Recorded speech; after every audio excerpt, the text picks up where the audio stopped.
কখনো কখনো ছোট ঘটনা ম্যাচের মোড় ঘুরিয়ে দিতে পারে, কখনো সেই ছোট ঘটনায় আবার তৈরি করে বিতর্ক। এবার সেই বিতর্কিত এক কাণ্ড দেখা গেল আইপিএলে। রাজস্থান রয়্যালস বনাম রয়্যাল চ্যালেঞ্জার্স বেঙ্গালুরুর ম্যাচে এক সময় দেখা যায় বেঙ্গালুরুর স্পিনার সুয়েশ শর্মা ফিল্ডিং এর সময় তার ক্যাপ দিয়ে বল তুলছেন, কিন্তু এই কাজটি আইন অনুযায়ী অবৈধ। অথচ আরসিবিকে 5 রান পেনাল্টি দেওয়া হয়নি, আর তাতেই শুরু হয় প্রশ্ন, কেন নিয়ম অনুযায়ী শাস্তি দেওয়া হলো না।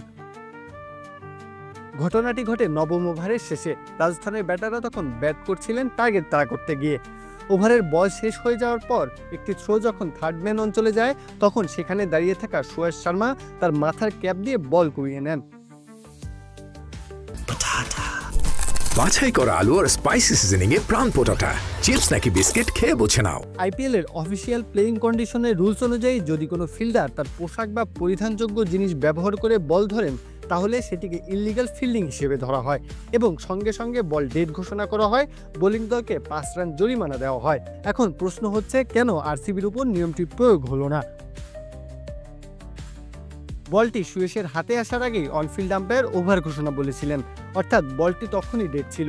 ফলে এই সময়কালের মধ্যে ঘটে যাওয়া ঘটনাগুলোর জন্য বোলিং দলকে আর পেনাল্টি দেওয়া যায় না। এই ব্যাখ্যাই দিয়েছেন টিভি আম্পায়ার এবং ম্যাচ রেফারি। যদিও নিয়ম অনুযায়ী ঘটনা অবৈধ ছিল, তবে যেহেতু ওভার শেষ হয়েছিল এবং বল ডেড ছিল, এই জন্যই আরসিবি বেঁচে যায় জরিমানার হাত থেকে।